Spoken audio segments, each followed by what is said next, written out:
Any thoughts on Cancun? Ted Cruz going full travel blogger while his state drowns and then trying to send $250 billion to Israel. So I actually looked this up.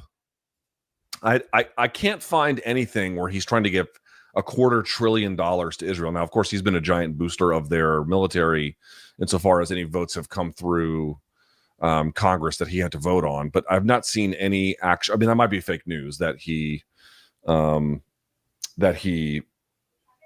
tried to collect $250 billion to give. I mean, that's an insane. I mean, that's like their military. What is Israel's annual military budget? Let me see. Annual military budget. What is that? Yeah, I mean, their annual military budget in 2023 was $27 billion. That would be 10 years worth. No, that has to be fake news. Nevertheless, I will say this related to the what happened. First of all, I mean, the fact that Cancun Cruz fled after the first time, there was I remember it was the deep freeze and it fucked up everything in the state, and he's over in Cancun, and then he's such a fucking odious piece of shit. It's unbelievable. But what was interesting to me is this time, listen, he was in Greece when it hit, and it was hard to know exactly. Like it wasn't as predictable, and he kind of came home. So I have less issue about this second one. He was at Greece and then he came back. I have less of an issue about that. What I will say though is he did vote for cuts to the NOAA. He did vote for cuts to the NWS.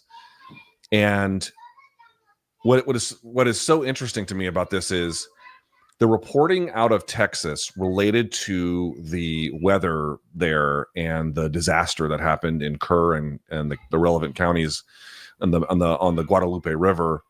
It turns out that, like, to the best of their ability, given the meteorological conditions, the National Weather Service actually did a pretty good job.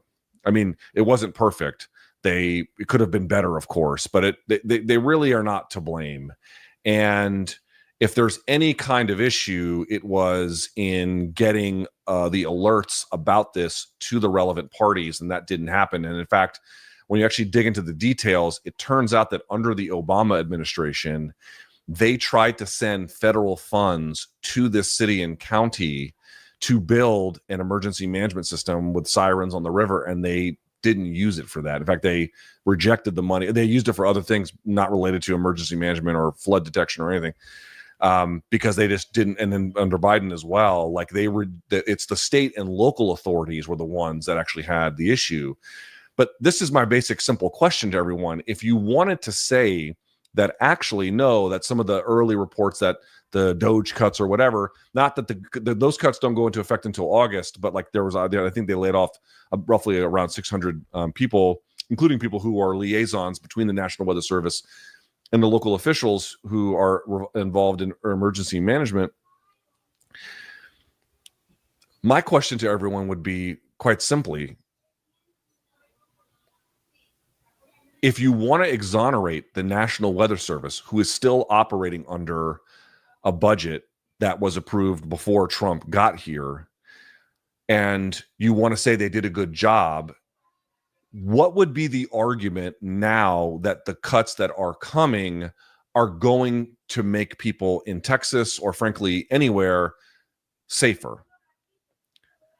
Like, what is the argument now? So you could say, oh, well, no. The early reports about the National Weather Service not doing its job turn out to not be true. Okay. I think that actually is what it shows. I think they actually did their job. So then make to me the argument that the impending cuts are a good idea for, the various folks involved, not merely in this tragedy, but future ones to count. What is that argument? Because you can't say, oh, it performed ably under budgeting constraints from the previous administration or previous Congress anyway, and then say, oh, we can just now cut those things after this terrible tragedy and it will perform exactly the same. It seems like what you're doing is setting it up for even more fucking disaster. Very, very funny to me. Oh, no. You can't blame Trump because the Weather Service did right. Okay, fair enough. Fine.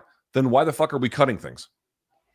How does that make anybody safer? Clearly, the reality here is, and again, you can blame state and local, but there aren't enough emergency management systems in these places, cutting the ability for the National Weather Service to make accurate forecasts, which is what they would do in any number of different ways, personnel, weather balloons, you name it. This is a good idea after watching what happened? I think you have to be hit in the head with a hammer to believe that.